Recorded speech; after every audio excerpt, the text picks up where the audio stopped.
17 de febrero de 2004, Ciudad de México. Un expresidente de la República se está muriendo, pero no se muere como mueren los hombres que gobernaron a millones.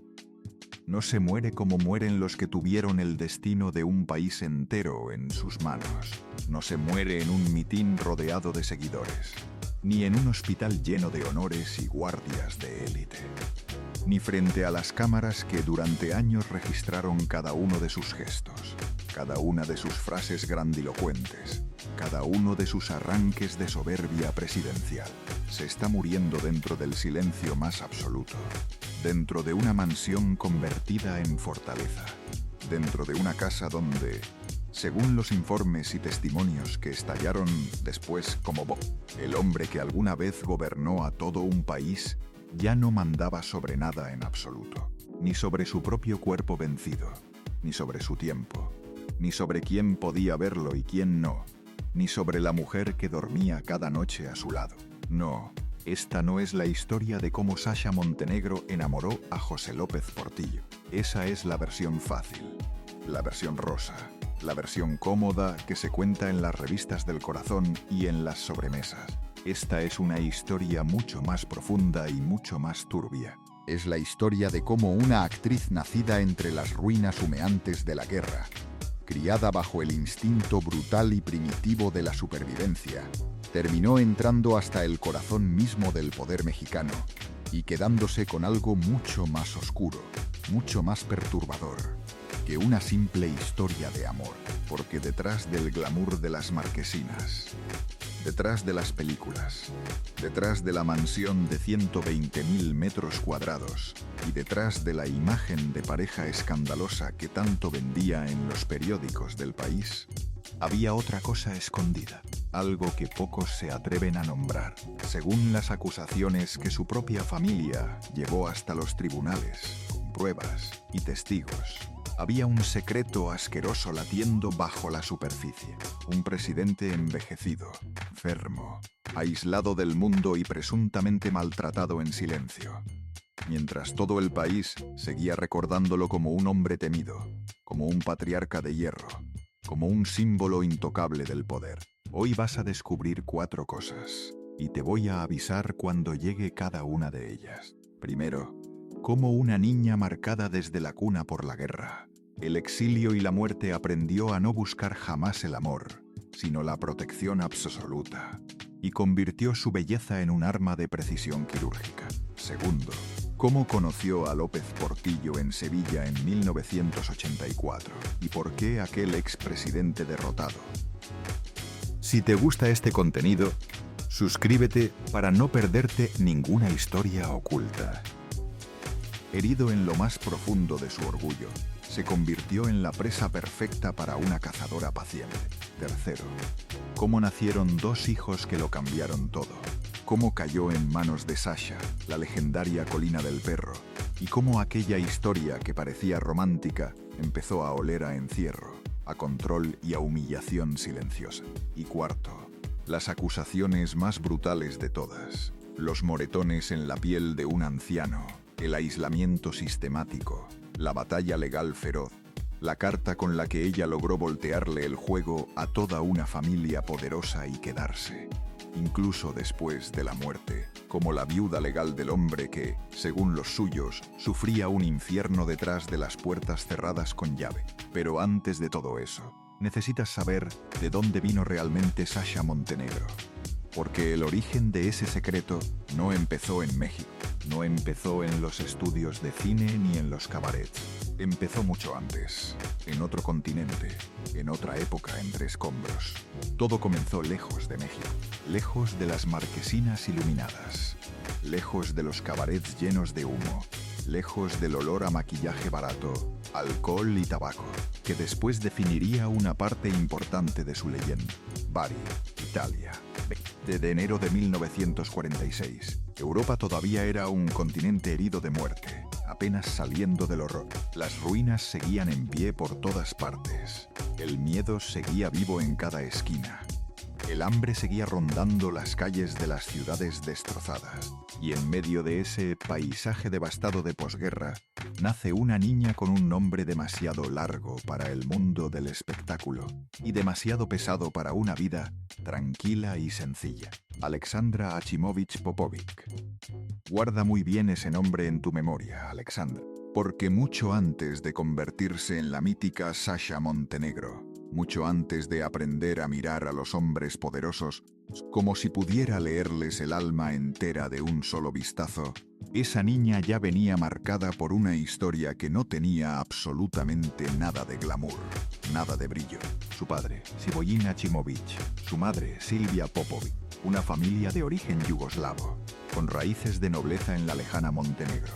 Sí, nobleza, sangre antigua, pero una nobleza destrozada por la guerra, pisoteada por el exilio, perseguida sin tregua, marcada por la certeza brutal de que el apellido más ilustre no protege absolutamente nada. Cuando la historia decide aplastarte sin piedad, una parte de su familia fue barrida, borrada del mapa por la barbarie nazi. No estamos hablando aquí de pobreza común y corriente. No estamos hablando de una infancia simplemente difícil o austera. Estamos hablando de una memoria familiar atravesada de lado a lado por la exterminación, por la huida desesperada, por la sensación constante de que el mundo entero puede convertirse en un matadero de un día para otro, sin aviso. Y cuando una niña nace en una casa donde todos los adultos ya aprendieron, a la fuerza, a desconfiar de absolutamente todo, esa niña no crece soñando con príncipes. Esa niña crece calculando, midiendo, observando. Apenas tenía 20 días de nacida cuando su familia volvió a moverse, a huir otra vez. Italia ya no era refugio seguro. Después vino Alemania, después el largo cruce del océano, después Argentina, primero Mendoza, más tarde la enorme Buenos Aires. Así, entre maletas y mudanzas, empezó la vida de la pequeña Alexandra, no con estabilidad, no con ternura, no con una raíz firme y profunda bajo los pies. Empezó huyendo, y luego, como si no fuera suficiente, vino otra pérdida demoledora. Su padre murió cuando ella todavía era una niña pequeña. Otra vez el suelo desaparecía bajo sus pies. Otra vez el mundo cruel le enseñaba la misma lección amarga. Esa lección que se le clavó en lo más hondo del alma y nunca más salió. Nadie llega para salvarte. Nadie te garantiza absolutamente nada en esta vida. El amor puede irse de un día para otro. La casa puede desaparecer.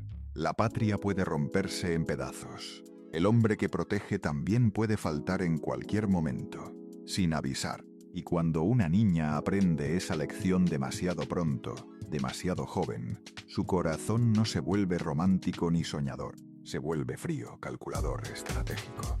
Se blinda. Piensa en eso un momento, detente ahí. Porque aquí está la clave secreta de todo lo que vino después. Sasha Montenegro no fue jamás una mujer que buscara el amor como en las películas que ella misma protagonizaría. Fue una mujer que, según el perfil claro que dejan sus propios años y sus propias decisiones calculadas, buscó una cosa mucho más peligrosa y mucho más concreta: seguridad absoluta.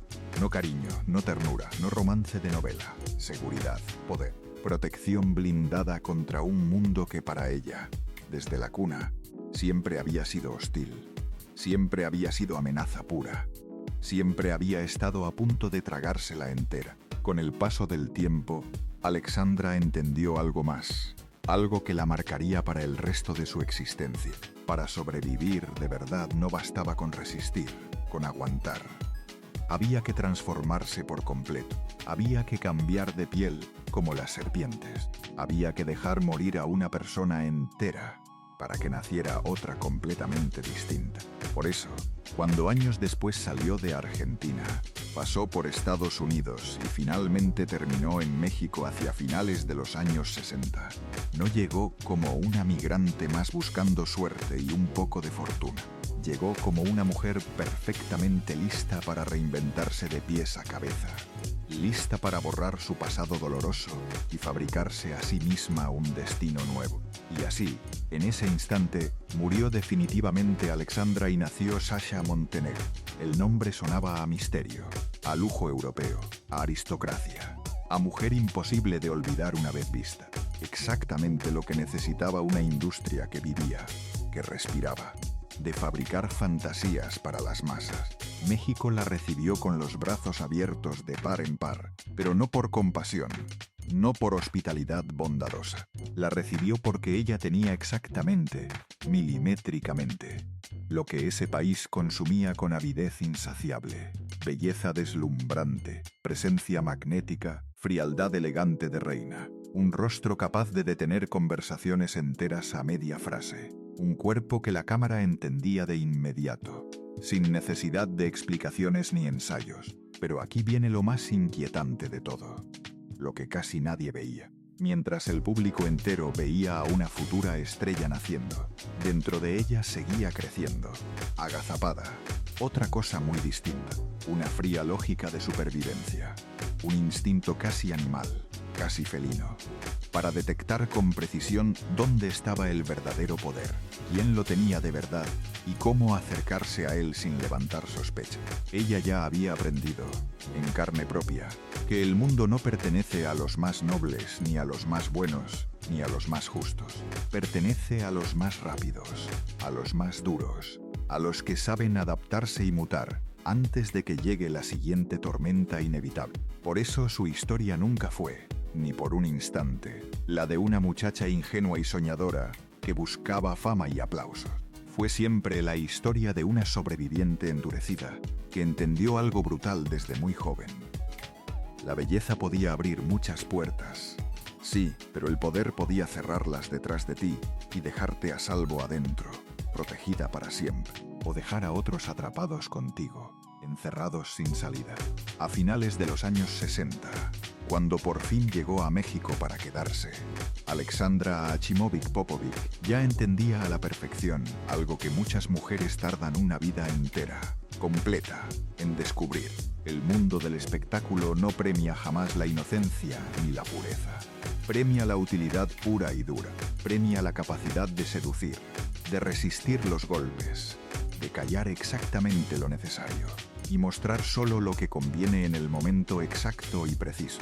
Y ella, que ya había sobrevivido a la guerra heredada de otros, al exilio interminable, a la muerte temprana y dolorosa del padre y a la intemperie emocional de una infancia rota en 1000 pedazos, entendió las reglas del juego más rápido que nadie en aquel ambiente turbio. Por eso Alexandra no duró mucho tiempo. Muy pronto, casi de inmediato, nació Sasha Montenegro. El nombre parecía inventado a propósito para una marquesina luminosa. Sonaba extranjero, sofisticado, peligroso, prohibido. Sonaba como alguien que no pedía permiso para entrar a una habitación, que simplemente entraba, como alguien capaz de llamar toda la atención, incluso antes de aparecer físicamente, solo con su nombre. Y cuando finalmente apareció, México entero entendió en un segundo que no estaba frente a una actriz más del montón, estaba frente a una presencia avasalladora. Llegó al cine casi por accidente, según se contó después en 1000 versiones, gracias a la cercanía con cierta gente influyente del medio en los míticos estudios Churubusco. Pero aquí viene el punto verdaderamente importante, el detalle que lo cambia absolutamente todo.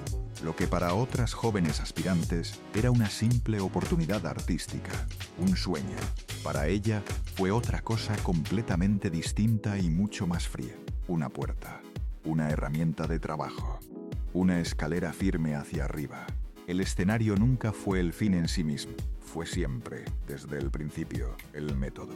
Durante los años 70, México empezó a llenarse hasta el tope de un tipo muy particular de cine, que mezclaba comedia vulgar, cabaret de mala muerte, cuerpos femeninos exhibidos y una moral doble e hipócrita que consumía con gula exactamente lo mismo que fingía despreciar en público y en misa.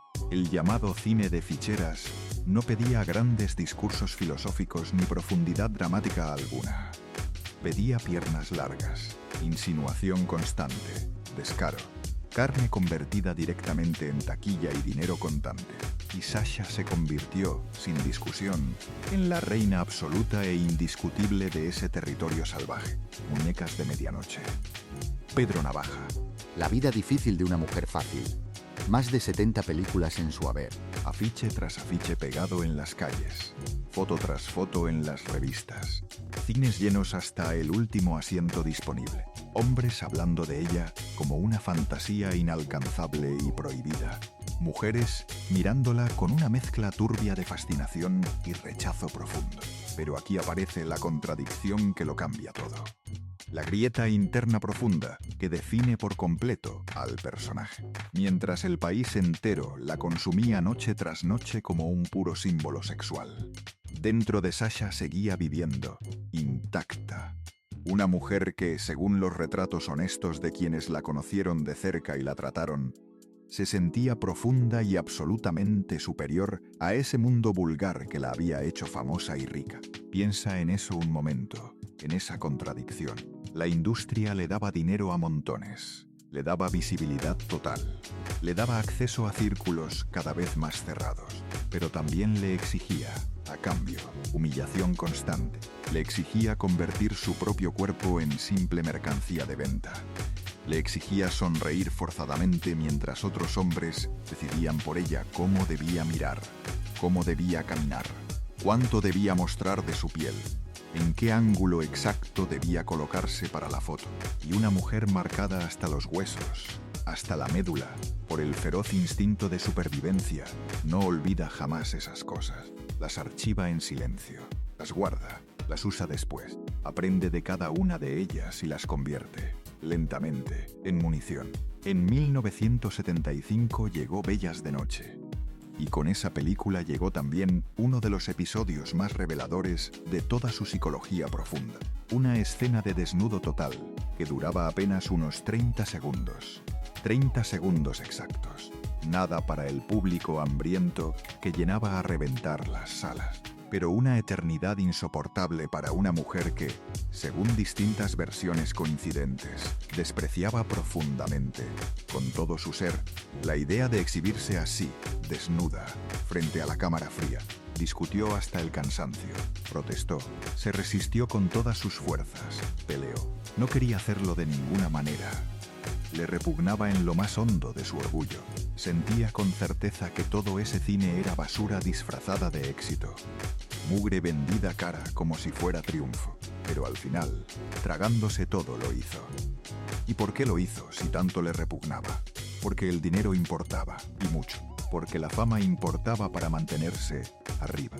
Porque la supervivencia importaba siempre, siempre. Más que el orgullo herido. Porque una mujer que ha crecido entendiendo en carne propia que el mundo puede tragarte entero de un bocado, no siempre toma decisiones bonitas y dignas. Toma decisiones útiles, prácticas, frías. Se convenció a sí misma de que nadie la conocía de verdad, de que el cuerpo no era más que una herramienta temporal, desechable, de que la vergüenza pasajera dura siempre mucho menos que la pobreza permanente. Ahí está. Justo ahí, el centro exacto y secreto del personaje. Sasha aprendió a dividirse limpiamente en dos mitades. Una parte de ella actuaba, sonreía, posaba. La otra parte calculaba sin descanso. Una parte sonreía dulcemente para la cámara. La otra estudiaba en frío y en silencio quién tenía el poder de verdad. Quién mandaba realmente detrás de las cámaras y los reflectores. ¿Quién podría sacarla algún día de todo aquello? Porque mientras los productores codiciosos, los periodistas y los espectadores, anónimos, la miraban como un mero espéculo de carne, luces y deseo, ella ya estaba oliendo en el aire algo mucho más importante y más valioso: el acceso. El círculo cerrado de los verdaderamente importantes, la élite real. Los hombres que no compraban boletos baratos para verla en una sala oscura, pero que sí podían abrirle de par en par la puerta hacia otro nivel completamente distinto de protección, de vida, de poder. Ese fue el verdadero pacto secreto que hizo con la fama. No amó nunca el cine, lo utilizó como herramienta. No se entregó jamás al público que la adoraba. Lo administró con frialdad de contadora experta. No confundió ni una sola vez el deseo ajeno con el respeto verdadero. Entendió muy pronto, demasiado pronto para su edad, que podían desearla ardientemente sin respetarla nunca, aplaudirla de pie sin cuidarla jamás, mirarla con lujuria sin verla realmente como persona. Y esa comprensión amarga y temprana la volvió mucho más peligrosa de lo que cualquiera imaginaba. Porque a partir de ese punto exacto, Sasha Montenegro dejó de buscar el éxito como una simple artista de cine. Empezó a buscar algo mucho más ambicioso, mucho más grande, mucho más duradero en el tiempo. Un poder que no dependiera nunca de las taquillas variables, ni de la juventud que se marchita, ni de los reflectores que tarde o temprano, inevitablemente, se apagan para siempre. Un poder masculino, político, sólido, blindado por todos lados.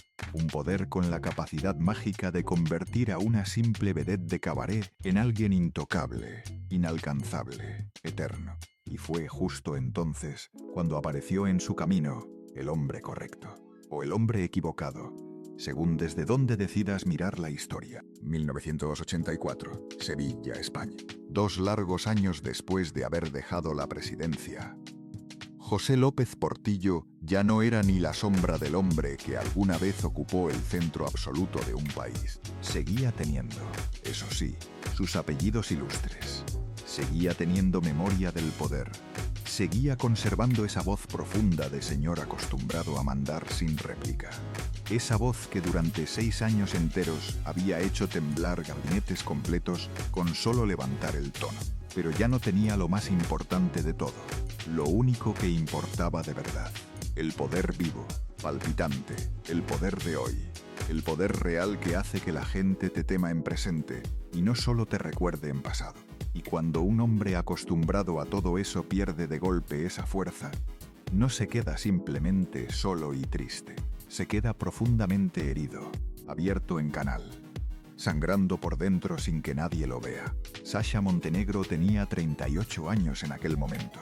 Él, 62. 24 años completos de diferencia entre ambos.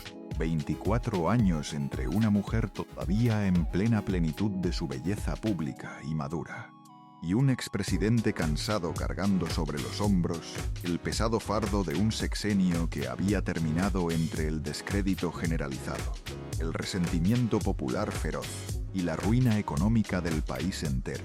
Ella siempre decía que fue un encuentro completamente casual, fruto del azar, que ella simplemente caminaba entre las procesiones religiosas, entre las calles antiguas y empedradas de Sevilla, cuando de pronto escuchó que alguien la llamaba por su nombre, que lo vio a lo lejos, que se acercaron, que hablaron largamente, que él la impresionó profundamente por su cultura vasta, por su conversación brillante, por su forma natural y elegante de ocupar todo el espacio sin el menor esfuerzo.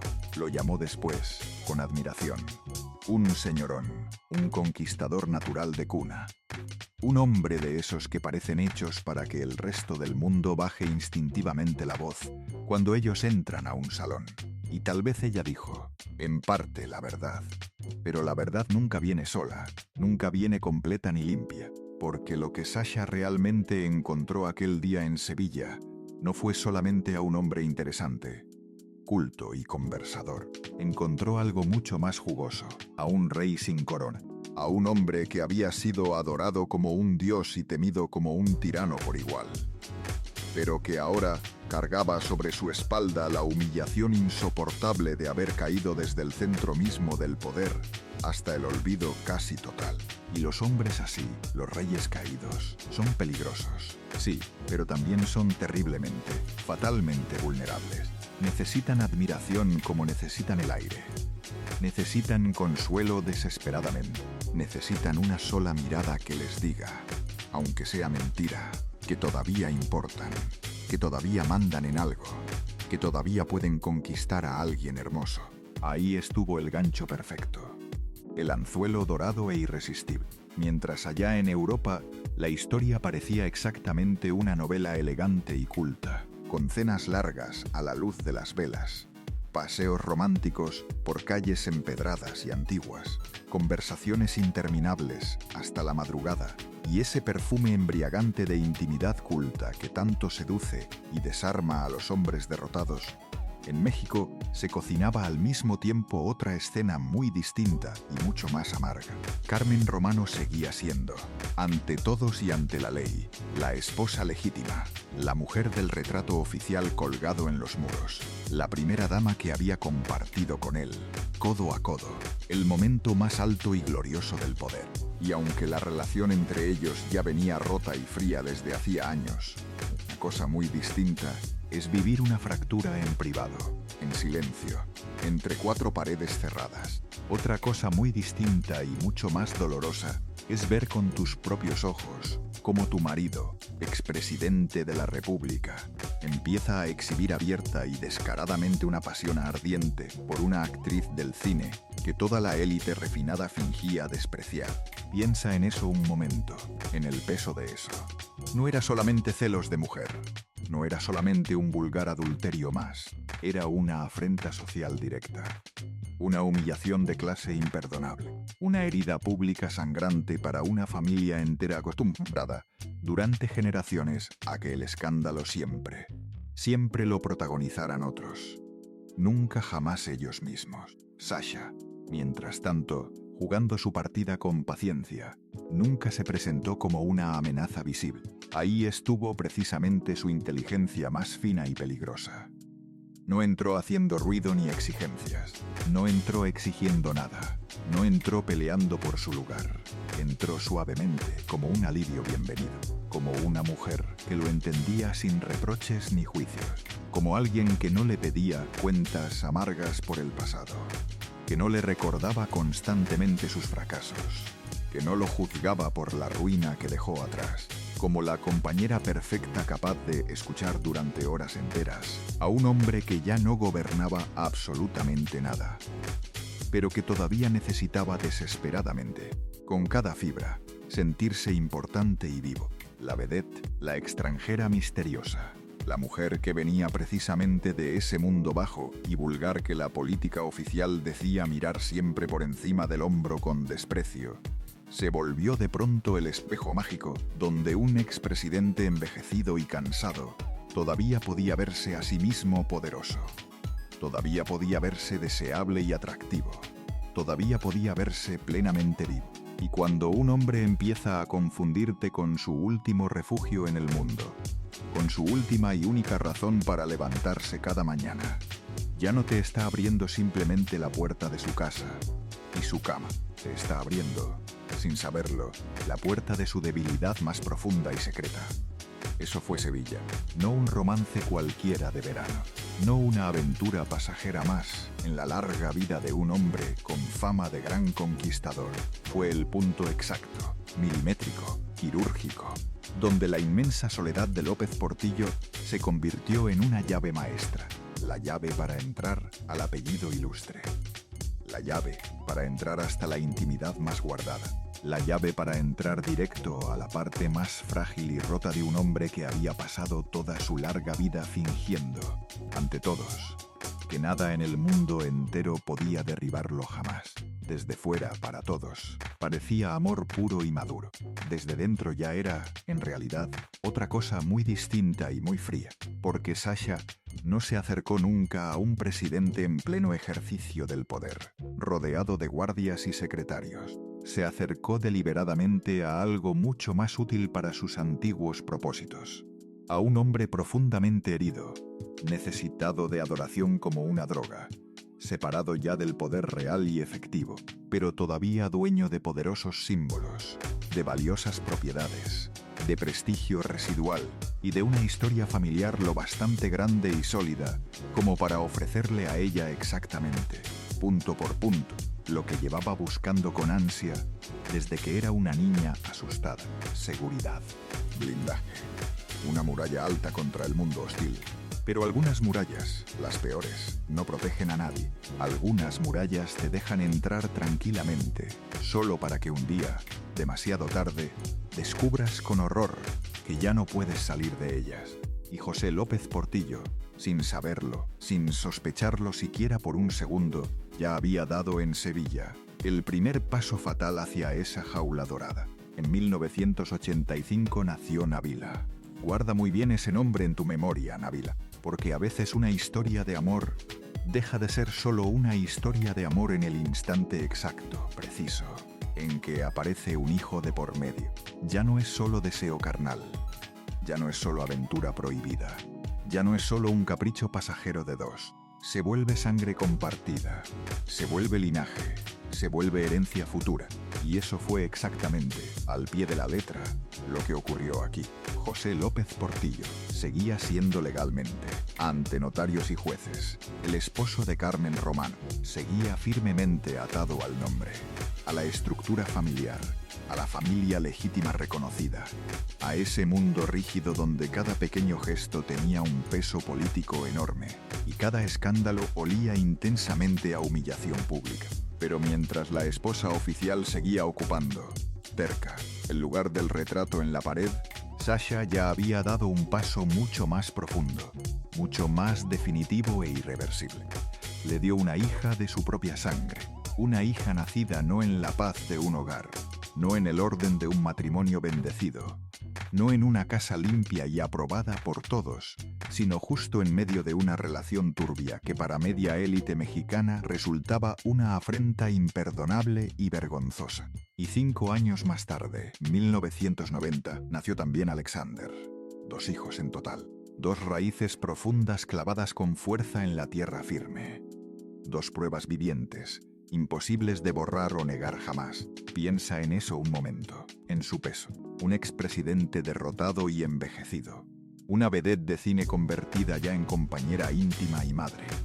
Y una familia antigua y poderosa, viendo con horror creciente cómo la historia que tanto intentaban negar, esconder y silenciar, ya tenía rostro propio, nombre propio y un futuro entero por delante. Porque los hijos no solo cambian para siempre una relación entre dos, cambian por completo la geometría delicada del poder y la herencia. Cambian las conversaciones privadas. Cambian las escrituras de las propiedades. Cambian los testamentos guardados. Cambian los silencios pactados. Y para el clan López Portillo entero, esos 2 niños no eran en absoluto solo niños inocentes y tiernos. Eran la señal inequívoca, la prueba definitiva de que Sasha ya no estaba tocando educadamente la puerta desde afuera. Ya estaba completamente adentro. Ya estaba instalada, enraizada. Eso fue lo verdaderamente insoportable para ellos, lo que jamás pudieron tragar ni perdonar.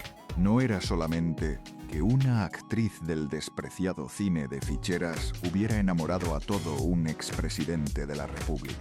Era que la extranjera, la mujer que venía de otro mundo, de otra clase social, de otro origen oscuro, la que tantos consideraban impropia, indigna por completo de portar ese apellido glorioso, ahora tenía descendencia legítima de sangre con él. Descendencia. Eso es precisamente lo que vuelve verdaderamente peligrosa y explosiva cualquier historia dentro de una familia poderosa y antigua, porque el deseo se puede negar, se puede esconder bajo la alfombra, se puede maquillar y olvidar con el tiempo. La sangre, en cambio, no.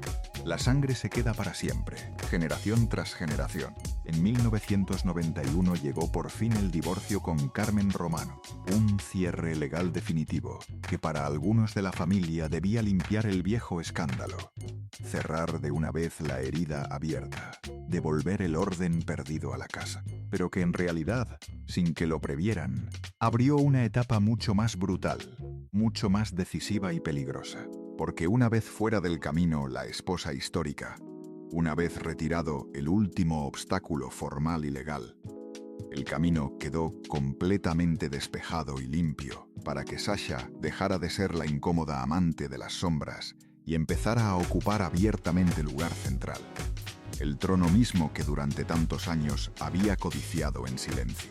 Y en 1995 llegó por fin la esperada boda civil. Ahí, en ese acto, terminó para siempre la vergüenza clandestina y comenzó la ocupación formal, legal, blindada por la ley.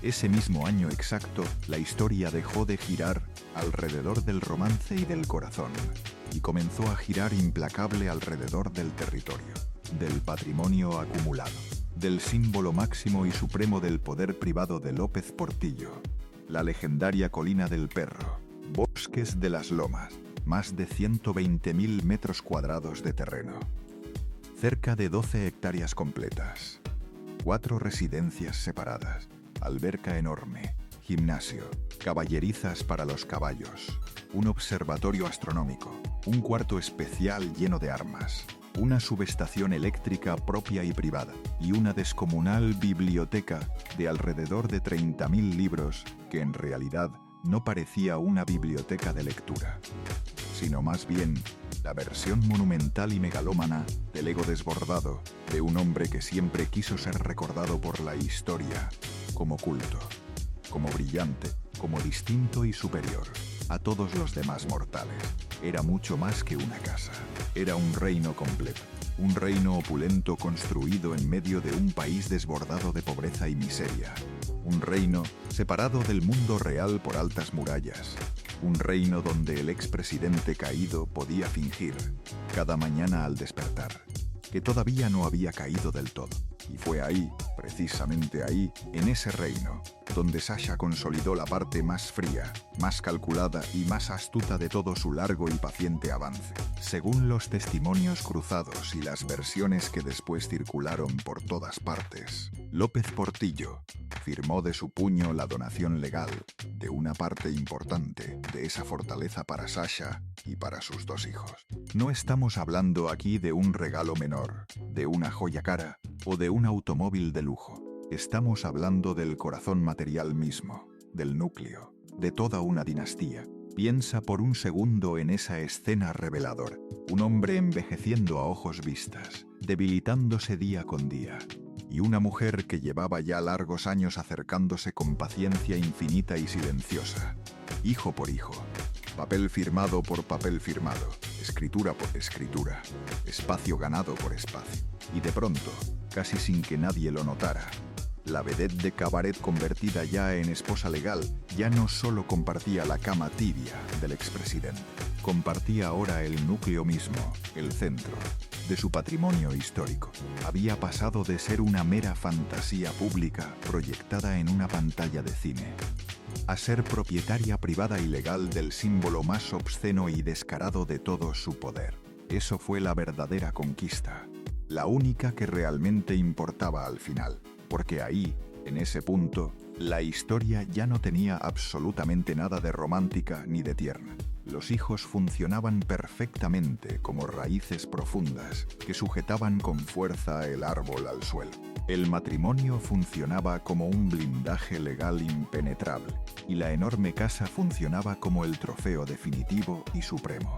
La niña que había nacido huyendo aterrada de la guerra, sin patria propia, sin raíces, sin certezas de nada, ahora reinaba como una soberana sobre una colina enteca que condensaba y resumía todo aquello que había aprendido a desear con cada fibra de su ser desde su rota infancia.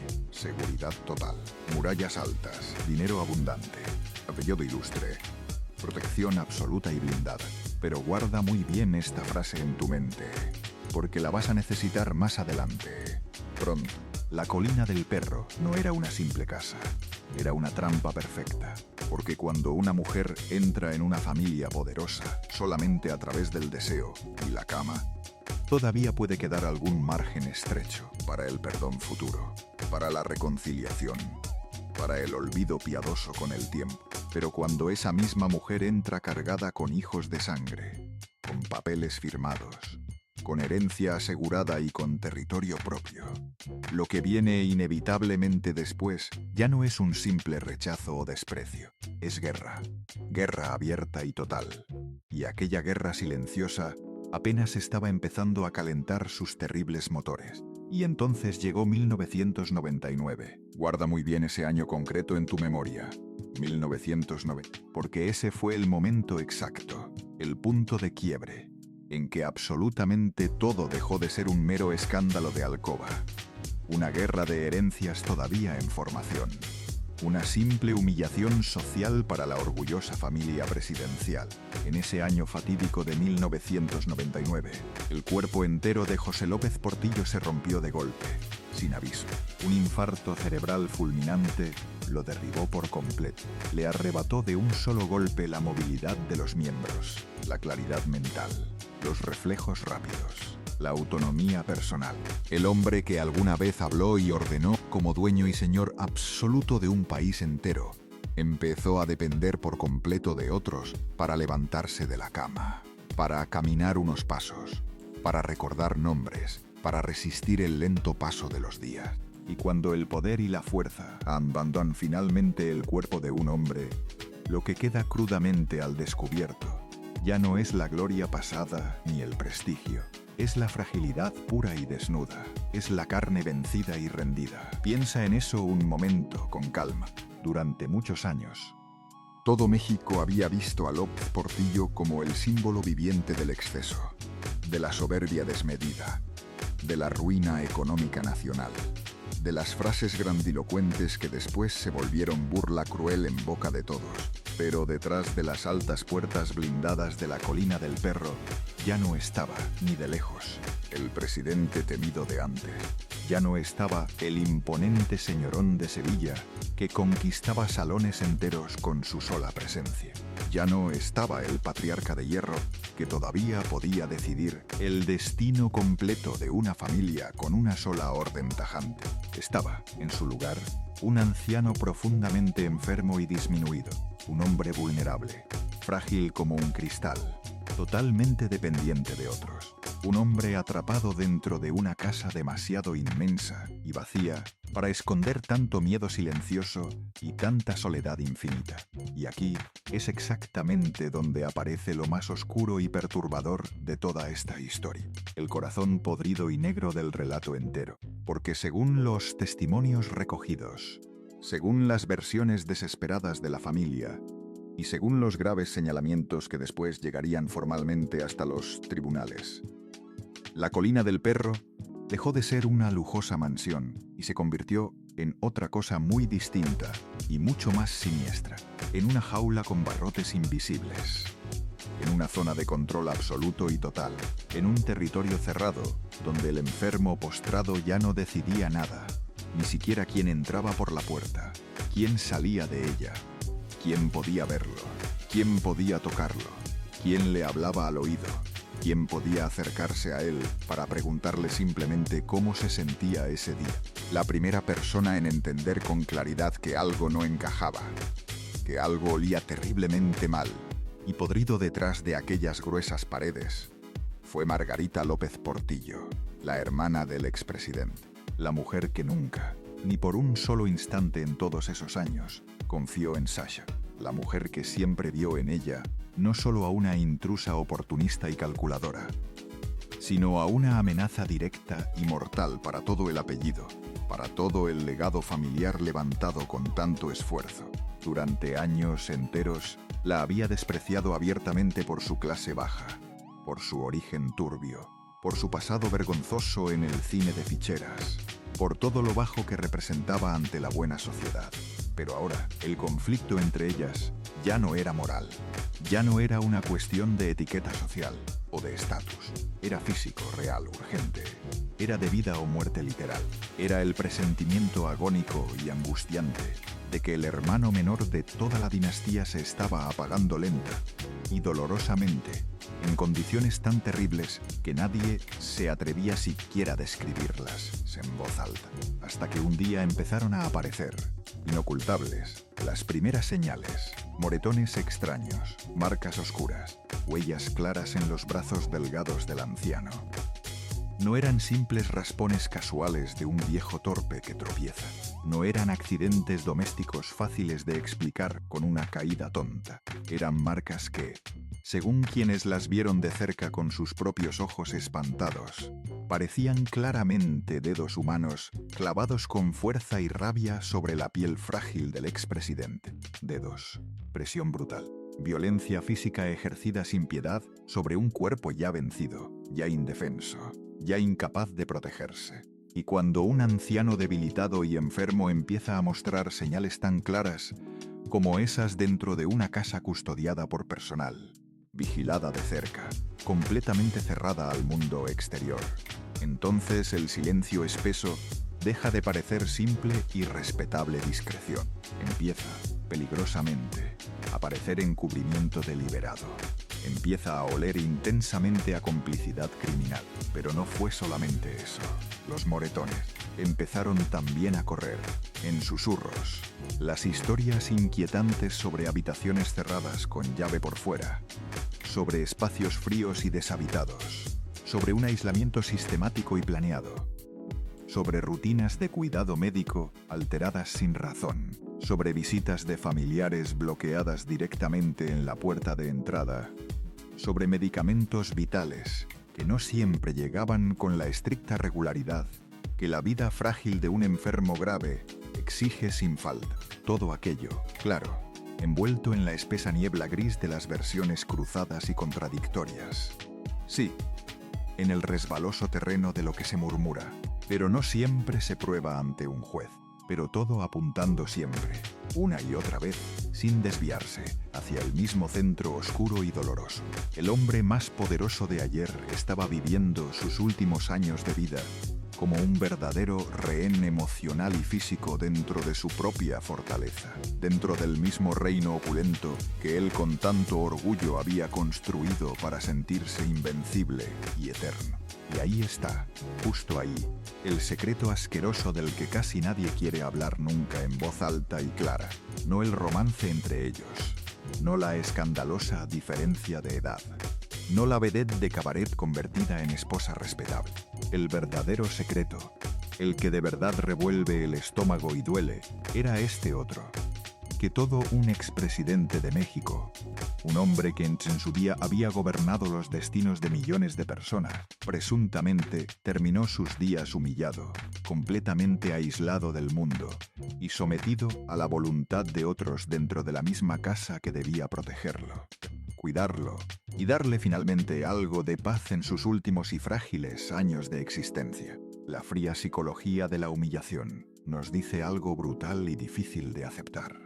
Cuando una persona antes dominante y poderosa pierde finalmente toda su utilidad y se convierte en una simple carga pesada, en un estorbo molesto, en un problema diario, aquellos mismos que en su día construyeron todo su poder y su comodidad alrededor de esa persona pueden, lentamente, dejar de verla como un ser humano digno y empezar a verla únicamente como un obstáculo en el camino, como un peso muerto e incómodo que hay que soportar a regañadientes. Y si eso fue precisamente lo que ocurrió aquí, dentro de esos muros, entonces López Portillo dejó de ser un marido amado, dejó de ser una figura respetada y venerada, dejó de ser un símbolo glorioso del pasado. Se convirtió, simplemente, en un problema incómodo que había que administrar y gestionar.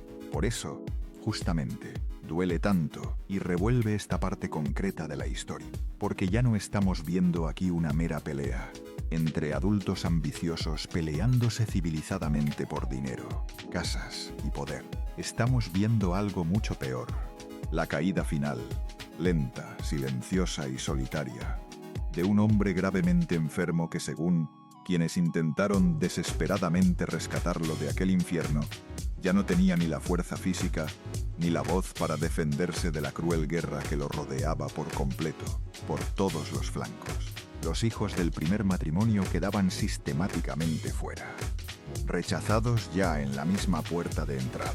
La familia original entera era frenada, alejada con excusas, mantenida a distancia y vigilada. El acceso al enfermo se convertía poco a poco en un raro privilegio que solo unos pocos elegidos podían llegar a obtener. Y mientras tanto, dentro de la inmensa mansión, el tiempo mismo se espesaba. Se volvía denso y pegajoso, como si cada día que pasaba arrastrara consigo el olor inconfundible de algo que se pudre, de algo que se descompone lentamente en el más absoluto silencio. La colina del perro ya no era, de ninguna manera, un reino glorioso y luminoso. Era apenas una habitación cerrada con llave dentro de un reino entero en ruinas morales. Y mientras el cuerpo del viejo expresidente se apagaba poco a poco, como una vela consumiéndose, lo único que quedaba encendido, ardiendo con fuerza, era la rabia ciega y la impotencia de mi familia entera convencida, hasta los huesos, de que Sasha Montenegro no solo había conquistado fríamente su apellido y su patrimonio entero, había conquistado también, lo peor de todo, el derecho monstruoso e inhumano de decidir ella sola cómo iba a sufrir su patriarca en sus últimos y agónicos días sobre la tierra. Y entonces ya no bastó más con murmurar quedito en los pasillos, con sospechar en silencio cómplice. Había que llevar finalmente la guerra al siguiente nivel, al nivel más alto y público de todos. Y entonces llegó, por fin, el año 2004, el año exacto en que la larga guerra dejó de parecer una pelea familiar de puertas adentro y se convirtió, abiertamente, en una batalla campal y feroz por el cadáver político de un hombre que todavía, a duras penas, respiraba y estaba vivo. La familia López Portillo, entera, ya no quería seguir discutiendo en privado, en secreto. Ya no quería murmurar más en los fríos pasillos de los tribunales. Ya no estaba dispuesta a tolerar ni un solo día más el espectáculo insoportable y doloroso de ver a su propio patriarca reducido a una pálida sombra de sí mismo dentro de la misma casa que alguna vez simbolizó ante el país su poder absoluto e incuestionable. Querían una sola cosa concreta, urgente y definitiva: sacar a Sasha Montenegro del tablero de juego de una vez por todas, antes de que ya fuera demasiado tarde para todo. La acusación que prepararon era brutal, demoledora, frontal. Maltrato físico directo, maltrato verbal constante, aislamiento forzado del mundo, control absoluto sobre cada aspecto de su vida, humillación sistemática y planeada. Ya no era simplemente la vieja historia de una esposa incómoda y mal vista, ni la de una vedette de cabaret convertida con esfuerzo en señora respetable. Era ahora la historia, según ellos juraban con pruebas, de una mujer fría, astuta y calculadora que había usado fríamente el matrimonio como herramienta para entrar, a los hijos como anclas para arraigarse profundamente, la enfermedad terminal para dominar por completo y la ley misma para blindarse contra cualquier posible ataque. Así que lanzaron, decididos, su último gran ataque, su carta más fuerte y desesperada: el divorcio. Piensa en eso un momento, en la jugada. Después de absolutamente todo lo ocurrido, después de los moretones en la piel, del encierro forzado, de la cruel distancia impuesta con la familia, de las pocas visitas estrictamente limitadas y vigiladas, la familia entera creyó por fin que tenía firmemente en sus manos la vía perfecta y definitiva para destruirla del todo, para expulsarla para siempre. Si tan solo conseguían demostrar ante un juez serio que López Portillo había sido víctima real de violencia dentro de su propia casa, entonces no solo la expulsaban del apellido glorioso para siempre, también podían, con suerte, intentar desmontar pieza por pieza toda la complicada red de protección jurídica que Sasha había construido con paciencia de araña durante tantos años alrededor de su matrimonio legal, de sus hijos de sangre y de todas las propiedades vinculadas estrechamente a él. Parecía, a todas luces, el golpe final y maestro, el jaque mate definitivo e irreversible. Pero aquí, justo aquí, aparece el detalle inesperado que cambia por completo toda la historia. El giro brutal que absolutamente nadie en la familia veía venir. Sasha no respondió, como esperaban, con lágrimas de víctima. No respondió con un escándalo mediático ruidoso. No respondió en absoluto como una mujer débil y desesperada acorralada. Respondió, en cambio, con fría estrategia de ajedrecista, con papeles legales en regla, con una frialdad absoluta de hielo polar, con una inteligencia legal afilada como navaja que convirtió, en un instante, toda la indignación moral y ruidosa de la familia en una trampa mortal para la propia familia. Su arma más importante, su as guardado bajo la manga durante años, fue una carta pública firmada tiempo atrás de su puño y letra por el propio José López Portillo.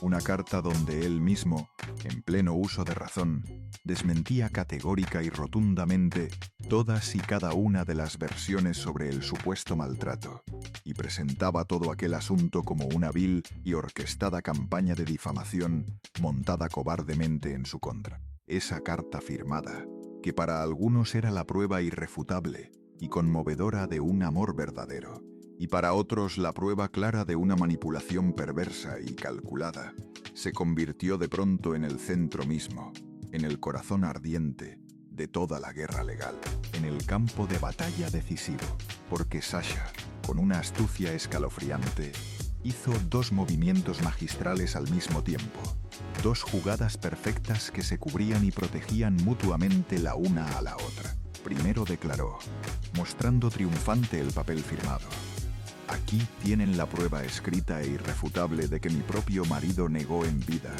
conscientemente y por escrito, todas esas acusaciones infames y falsas. Y segundo, acto seguido, asestó el golpe más duro y cruel de todos los posibles. Sostuvo, con calma terrible, que en su avanzado y triste estado de deterioro neurológico, López Portillo ya no poseía la plena capacidad mental ni la voluntad consciente para iniciar por sí mismo un borio de semejante magnitud y de tan graves consecuencias patrimoniales. Y ahí, en ese punto exacto, todo se volvió de pronto insoportable, asfixiante, sin salida posible, porque la familia entera estaba diciendo, gritando con desesperación, que había que salvar urgentemente a un pobre hombre enfermo, frágil e indefenso de las garras de aquella mujer. Y Sasha respondía a todo eso con una calma fría y escalofriante, que precisamente por estar tan enfermo y deteriorado, López Portillo ya no podía ser usado por nadie, ni por ellos ni por nadie más, como instrumento para divorciarse de ella. Era una jugada perfecta, cruelmente, perversamente perfecta, matemáticamente perfecta y cerrada. Si el viejo expresidente estaba sano de mente, entonces la carta que él firmó valía plenamente y lo desmentía todo de un plumazo. Si por el contrario estaba enfermo y deteriorado, entonces tampoco podía divorciarse con plena conciencia y libre voluntad. En ambos caminos posibles, por donde quiera que se lo mirara, ella siempre encontraba cobertura segura, protección, blindaje total. No había escapatoria. Eso fue precisamente lo que más rabia ciega y más impotencia produjo en la familia derrotada, porque ya no se trataba solamente de dinero o de propiedades en disputa. Se trataba de ver, con los ojos bien abiertos y las manos atadas, cómo la ley misma, que en teoría debía castigar sin piedad lo monstruoso y proteger al débil, podía terminar protegiendo y blindando precisamente a quien todos ellos querían sacar a empujones de aquella casa. Una por una, con paciencia infinita, Sasha fue resistiendo y devolviendo todos los golpes con la frialdad de quien sabe esperar el momento. Conservó intacta su posición, conservó todos sus derechos legales, conservó las valiosas propiedades ligadas directamente a sus hijos. Y mientras la familia original entera se desgastaba, se consumía y se agotaba entre tribunales, declaraciones contradictorias y furia impotente, ella seguía instalada, firme e inamovible como una roca, en el centro mismo de todo el sistema. A veces el secreto más asqueroso de todos no destruye en el momento exacto en que se comete. No cobra su precio de inmediato y a la vista de todos. No, se lo guarda en silencio. Espera pacientemente, agazapado en las sombras, y se cobra absolutamente todo, hasta el último centavo de la deuda, justo al